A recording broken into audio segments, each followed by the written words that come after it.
앉으셔서 오늘 말씀은 출애굽기 12장부터 14장의 유월절에 관한 말씀과 이스라엘 백성들이 유월절 절기, 다시 말씀을 드리면 무교절 절기에 홍해를 건넜는데 유월절과 홍해를 건넌 이 사건 속에서 하나님이 어떻게 이스라엘 백성들을 구원시켜내시고 구원받은 그 백성들이 하나님께 어떻게 예배를 드렸는가, 그리고 왜 우리가 하나님을 믿어야 될까 라고 하는 말씀을 오늘 출애굽기 12장과 14장을 통해서 은혜를 받고자 합니다.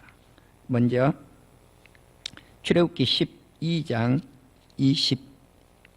21절부터 28절까지 말씀을 보시겠습니다. 이 말씀을 읽고 출애굽기 14장 말씀을 읽습니다. 출애굽기 12장 21절입니다. 모세가 이스라엘 모든 장로를 불러서 그들에게 이르되 너희는 나가서 너희의 가족대로 어린 양을 택하여 유월절 양으로 잡고 우슬초 묶음을 가져다가 그릇에 담은 피에 적셔서 그 피를 문 임방과 좌우 설주에 뿌리고 아침까지 한 사람도 자기 집 문 밖에 나가지 말라. 여호와께서 애굽 사람들에게 재앙을 내리려고 지나가실 때 문 임방과 좌우 문설주에 피를 보시면 여호와께서 그 문을 넘으시고 멸하는 자에게 너희 집에 들어가서 너희를 치지 못하게 하실 것임이니라. 너희는 이 일을 규례로 삼아 너희와 너희 자손이 영원히 지킬 것이니 너희는 여호와께서 허락하신 대로 너희에게 주시는 땅에 이를 때 이 예식을 지킬 것이라. 이후에 너희 자녀가 묻기를 이 예식이 무슨 뜻이냐 하거든 너희는 이르기를 이는 여호와의 유월절 제사라. 여호와께서 애굽 사람에게 재앙을 내리실 때 애굽에 있는 이스라엘 자손의 집을 넘으사 우리의 집을 구원하셨느니라 하라 하매 백성이 머리 숙여 경배하니라. 이스라엘 자손이 물러가서 그대로 행하되 여호와께서 모세와 아론에게 명령하신 대로 행하니라. 아멘. 출애굽기 14장 26절부터 31절까지 말씀입니다. 이제 홍해를 건널 때의 말씀입니다. 출애굽기 14장 26절 여호와께서 모세에게 이르시되 내 손을 바다 위로 내밀어 물이 애굽 사람들과 그들의 병거들과 마병들 위에 다시 흐르게 하라 하시니 모세가 곧 손을 바다 위로 내밀어 새벽이 되어 바다의 힘이 회복된지라. 애굽 사람들이 물을 거슬러 도망하나 여호와께서 애굽 사람들을 바다 가운데 엎으시니 물이 다시 흘러 병거들과 기병들을 덮되 그들의 뒤를 따라 바다에 들어간 바로의 군대를 다 덮으니 하나도 남지 아니하였더라. 그러나 이스라엘 자손은 바다 가운데를 육지로 행하였고 물이 좌우에 벽이 되었더라. 그날에 여호와께서 이같이 이스라엘을 애굽 사람의 손에서 구원하시매 이스라엘이 바닷가에서 애굽 사람들이 죽어 있는 것을 보았더라. 이스라엘이 여호와께서 애굽 사람들에게 행하신 그 큰 능력을 보아 여호와를 경외하며 여호와와 그의 종 모세를 믿었더라. 아멘. 오늘 말씀은 출애굽기 12장과 14장까지의 말씀을 통해서 이스라엘 백성들이 애굽에서 430년 만에 출애굽을 하죠. 이 출애굽을 했다고 하는 것은 구원받은 것입니다. 그래서 이스라엘 백성들이 430년 만에 구원받음과 구원을 받고 나서 그들이 하나님을 경외했다, 예배드림과 하나님께서 이스라엘 백성들이 홍해를 건너고 나서 자기들은 구원을 받고 애굽 사람들은 시체가 된 모습을 보고 여호와와 모세를 믿었더라. 믿음입니다. 그래서 430년 만에 구원과 경외와, 다시 말씀을 드리면 예배와 믿음이다 라고 하는 제목으로 오늘 말씀을 드릴 때 큰 은혜가 되시는 역사가 있기를 주의 이름으로 축원합니다. 이스라엘 백성들이 430년 만에 애굽으로부터의 구원, 이스라엘 백성들이 바벨론 70년 동안 살다가 바벨론으로부터 받은 구원과 마찬가지로 우리 한국은 일제 36년으로부터 억압을 받고 1945년 8월 15일 해방되어 구원을 받은, 이것은 닮은 꼴이 있습니다. 이제 오늘이 8월 15일입니다. 만 이제 76년이 되었는데, 이 76년이 된 오늘 우리 대한민국의 입장에서 본다고 하면은 해방 후원입니다. 자유입니다. 그러나 일본의 입장에서 본다면은 패망입니다. 그래서 세계 2차 전쟁의 패망, 그들은 항복을 한 날이죠. 오늘 마치 그것을 기념이나 하는 듯 대한민국 땅에는 햇빛이 비치고 있습니다. 자유롭고 평화롭습니다. 그런데 하나님께서 1945년 일본 히로시마에 8월 6일 날 원자폭탄을 투하합니다. 8월 9일 날 다시 나가사키에 원자폭탄이 투하됩니다. 이 두 원자폭탄을 맞고 일본은 항복하게 되었죠. 아이러니하게도 세계에서 가장 먼저 원자폭탄을 만드는 나라는 일본입니다. 이것을 만든 나라가 두 종류의 원자폭탄을 두들겨 맞고 두 손을 들었다고 하는 사실입니다. 마치 이러한 재난이나 있는 듯 지금 중국의 양쯔강 상하이로부터 이 벨트를 시작을 해서 일본의 규슈, 히로시마 지역에 연결된 한 라인이 쫙 벨트를 이어가지고 이제는 원폭이 아니라 폭우를 갖다가 때려 붓고 있습니다.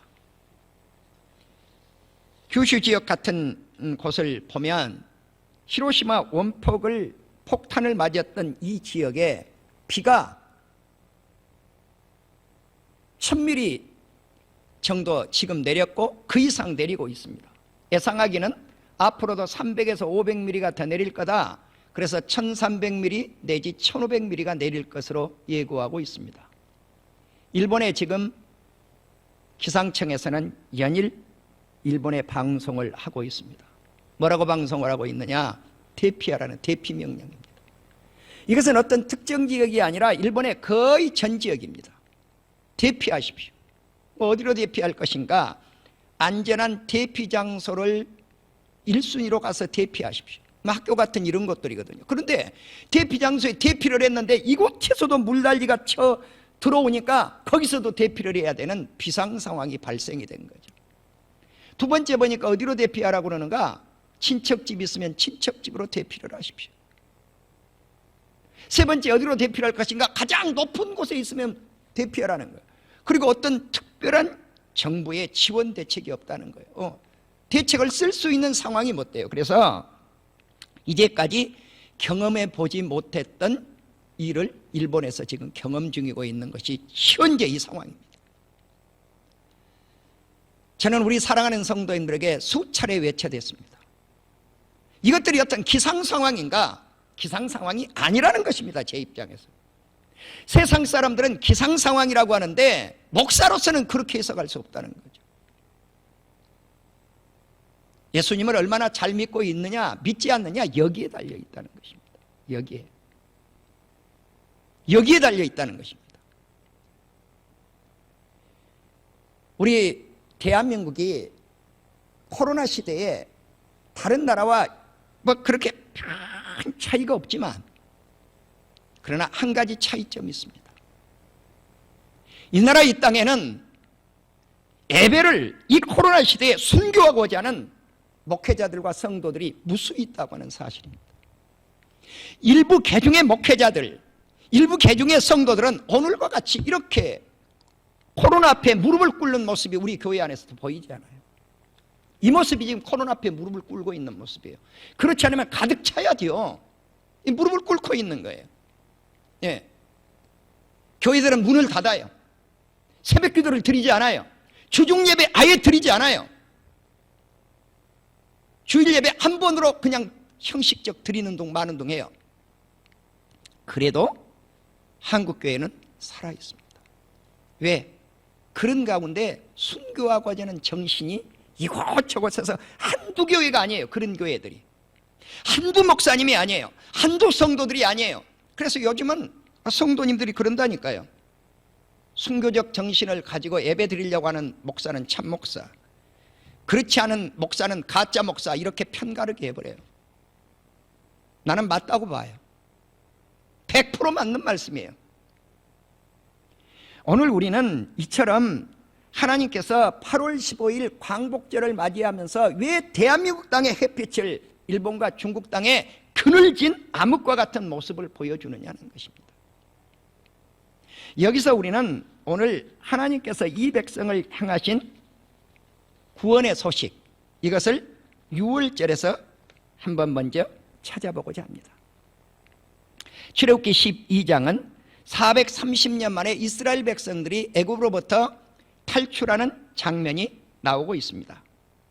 출애굽기 12장 26절에 보면 이후에 자녀들이 묻기를 이 예식이 6월절 의식이 무슨 뜻이냐고 그렇게 묻는다고 하면은 너희가 말하기를 이는 여호와의 6월절 제사라. 6월절이라고 하는 것은 사람의 제사가 아니라 하나님의 제사라는 것입니다.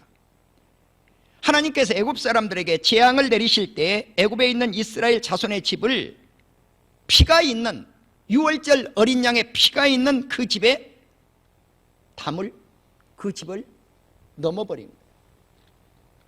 패스오버 해버린 거예요. 위로 그냥 지나가 버린 거예요. 이것이 6월절입니다. 그래서 우리는 이 재앙이 그냥 지나가 버리는 것, 죽음이 그냥 지나가 버리는 것, 이것을 기념하기 위한 절기라는 것입니다. 그래서 6월절 그러면 우리 머릿속에 무슨 단어가 떠올라야 되는가? 구원. 구원입니다. 그렇다고 해서 이 구원받은 것이 출애굽의 목적은 아니라고 제가 말씀을 드렸어요. 이건 1단계. 우리 백성들에게 있어서, 인간의 입장에 있어서 죄악의 세상에서 구속받은, 자유함을 얻은 구원의 은총을 입었다는 것입니다. 이것이 누구의 은혜인가? 전적인 하나님의 은혜입니다.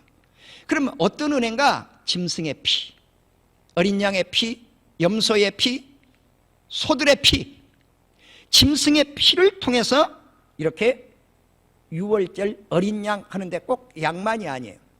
그 피는 염소도 드러나고 소의 피도 드러나요. 그래서 우리는 이 피에 피가 발라 있는 이스라엘 집을 구원시키신 하나님, 이것은 예수 그리스도의 보혈의 피를 통해서 우리가 구원받을 것을 예고하고 있는 말씀입니다. 자, 그들이 구원을 받고 나서 이 백성들이 머리 숙여 경배했어요. 그럼 이 백성들은 누군가? 장로들입니다. 이스라엘 백성들 장로들이 하나님 앞에 머리 숙여 경배했으니까 모든 백성들이 경배드렸다라고 하는 것입니다. 그럼 이 경배가 뭔가? 모든 영어 성경을 보십시오. 원문을 보십시오. 뭔가? 워십, 예배입니다. 내가 지난주 말씀을 드렸어요. 출애굽의 목적이 무엇입니까? 예배입니다. 예배입니다. 예배입니다. 우리는 이 출애굽을 통해서 6월절 제사가 나타나는데, 이 6월절 제사에 대해서 먼저 우리는 이해하실 필요성이 있겠습니다. 6월절은 달의 시작을 의미합니다. 니산월 1월 10일 날 어린 양을 취해서 이제 가족 수대로 어린 양을 잡게 되는데 14일 밤에 이것을 잡았어요. 자, 그러면 이 어린 양을 잡는데 식구가 적으면 이웃집과 함께 양 한 마리를 잡든 염소 한 마리를 잡든 이런 식으로 계산을 한 거예요. 식구가 많으면 그 집 자체로만 잡았습니다. 그런데 조건이 뭔가? 흠 없는 1년 된 수컷을 잡았어요. 우리는 출애굽기를 통해서 예수님이 십자가 지심과 밀접한 관계가 있다고 하는 사실이에요. 바로 연관이 돼요.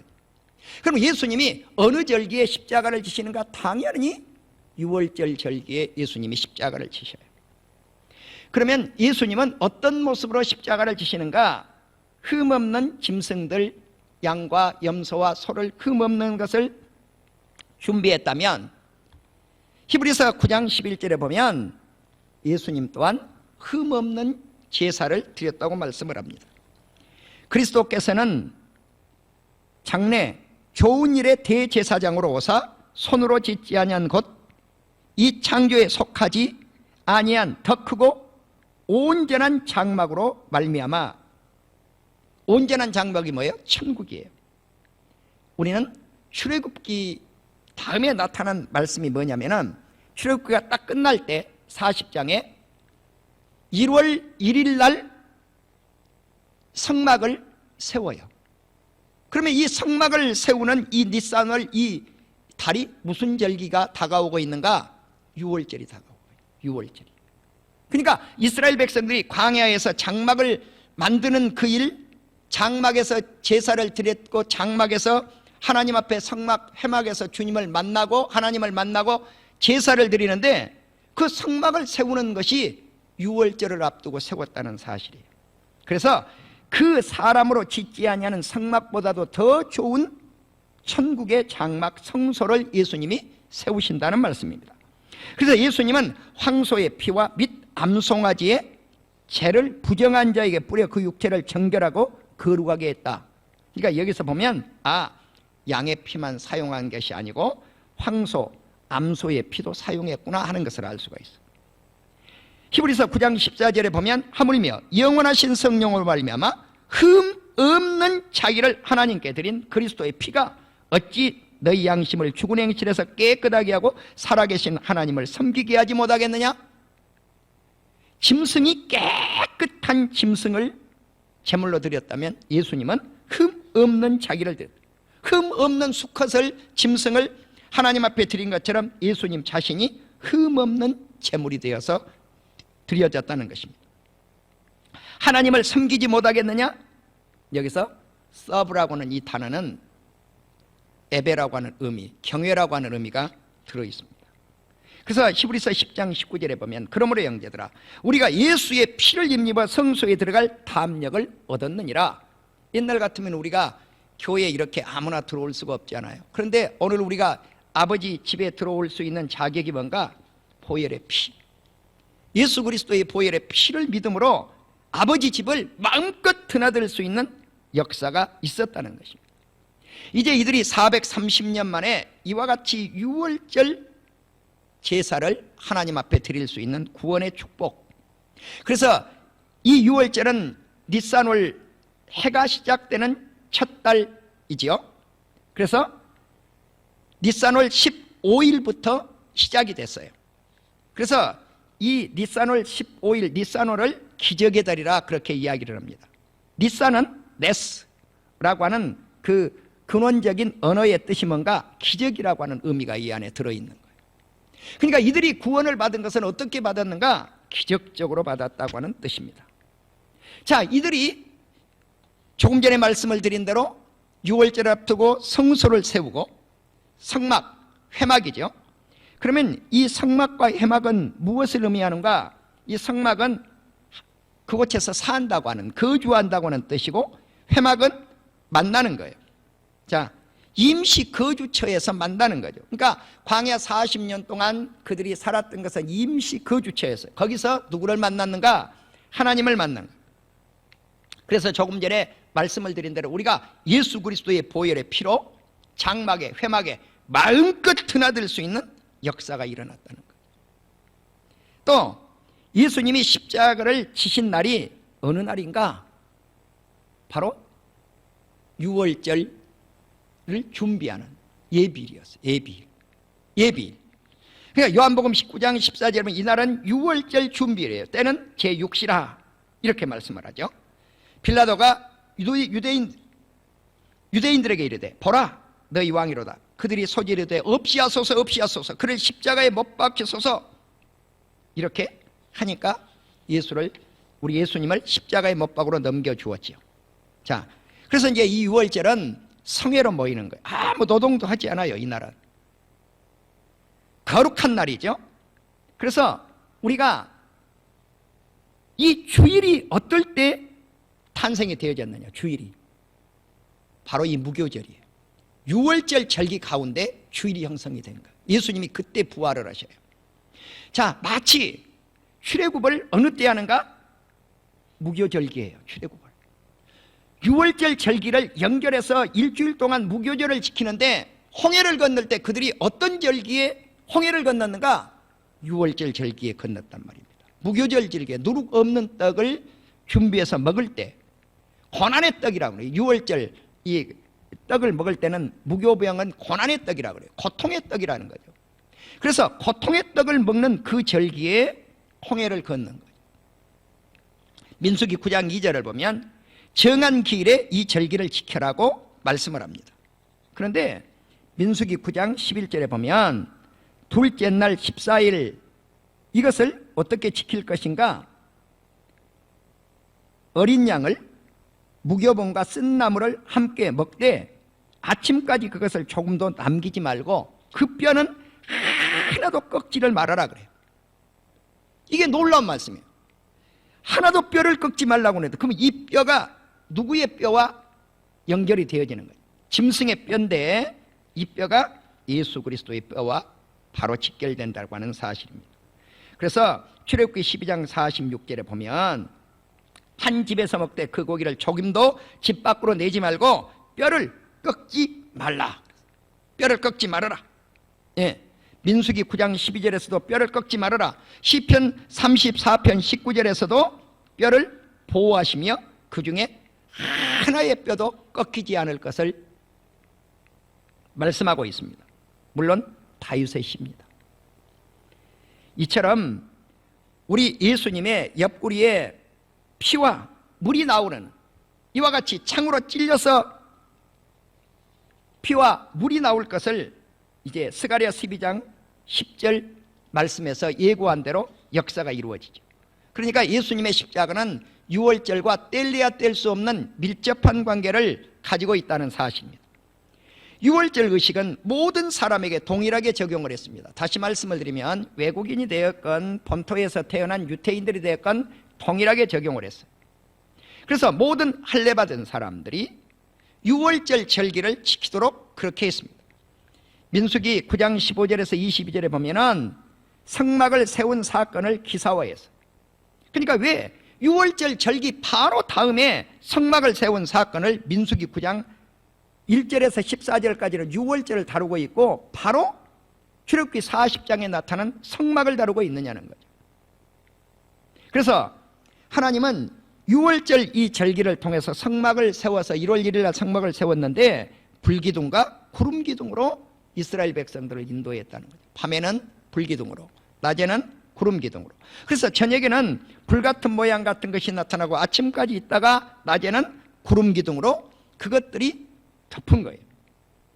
하나님의 명령을 따라서 머물기도 하고 하나님의 명령을 따라서 행진하기도 했다는 거죠. 하나님의 인도하심을 받았다고 하는 사실입니다. 신명기 16장 1절에 보면 아비벌, 다시 말씀을 드리면 니산월 유월절 절기가 있대요. 내 하나님 여호와께 유월절을 행하라. 16장 2절에 보면 신명기 16장 2절에 보면 여호와께서 자기의 이름을 두시려고 택하신 곳에서 소와 양으로 내 하나님 여호와께 유월절 제사를 드렸다.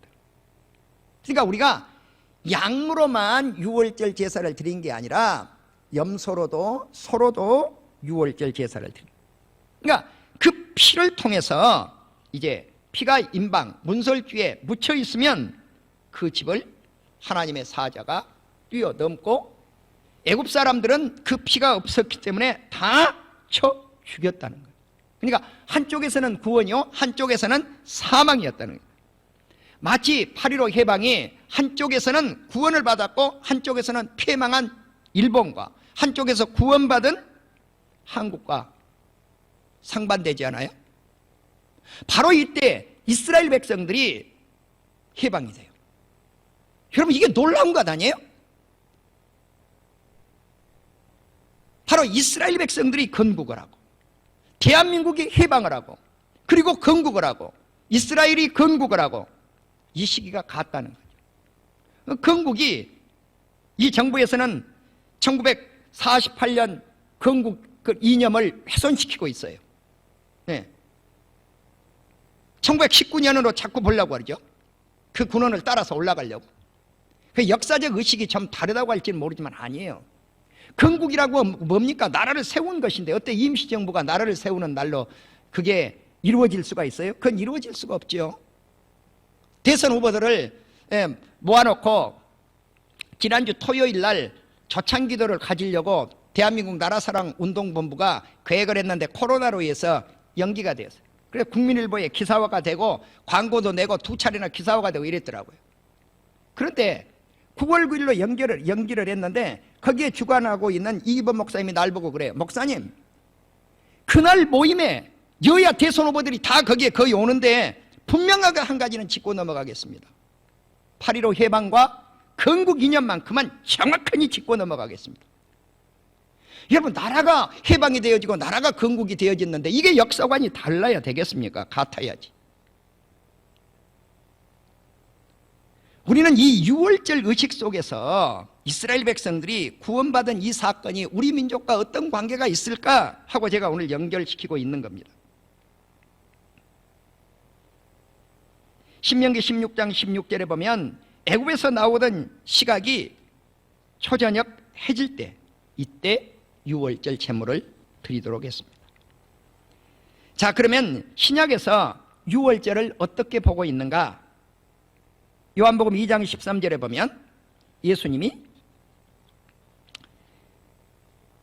예루살렘에 올라가서 성전에서 돈 바꾸고 매매하는 사람들, 이때 소, 양, 비둘기, 심지어 사가들에 의하면 돼지 때도 이곳에서 팔았다고 합니다. 왜? 이것이 혼합주의라고 하는 사상이 들어오기 시작을 했는데 재물이 모자라니까 돼지까지 갖다가 팔았다는 거예요. 있을 수가 없는 일이죠. 이걸 보고 혼합주의라고 그래요. 그러니까 예수님도 믿고 우상도 믿고 우상도 살짝 갖다 건드리고 예수님도 믿는다고 하고 하나님도 인정하고 우상도 잡신도 인정하고 이런 거죠. 네. 나는 일본 사람들이 신사 이야기를 하는데 어떤 한 사람이 그래요. 신사 저 맨 안쪽 들어가면 거기에 법계에 쓰여진 말씀이 그 안에 들어있다는 거예요. 그런데 그분의 말만 100% 인정할 수 없는 것이 신사가 뭔가 거기에 우리 대한민국의 순국 선열들을 죽였던 그런 사람들을 안장해 놓은 곳이에요. 예. 그러니까 일본에 무슨 신이 들어가든 일본화 돼버린 거예요. 일본화. 뭔가 천황 폐하를 모시는 신으로 뒤바뀌어져 버려요. 그러니까 일본에는 잡신이 어마어마하게 많아요. 그 일본 절에 가면 여러분 가장 일본 절 가운데 무슨 자가 있는 걸 아십니까? 나는 두 눈으로 방문해서 똑똑히 보았습니다. 한글로 귀자가 딱 써 있어요. 귀자가 그들의 가장 중앙에 귀신 귀자입니다. 한글로 쓰였어요. 그게 귀신이 어디에서 들어갔어요? 한국에서 들어갔다고 하는 걸 알 수가 있어요. 그 귀신 귀자가. 예. 그러니까 그 귀자를 딱 보고 그들이 이렇게 섬기더라고. 이렇게 가서 다 절해요. 이렇게 귀신 귀자에다가. 그래서 이 나라는 귀신을 왕으로 모시는 나라구나, 이걸 알 수가 있어요.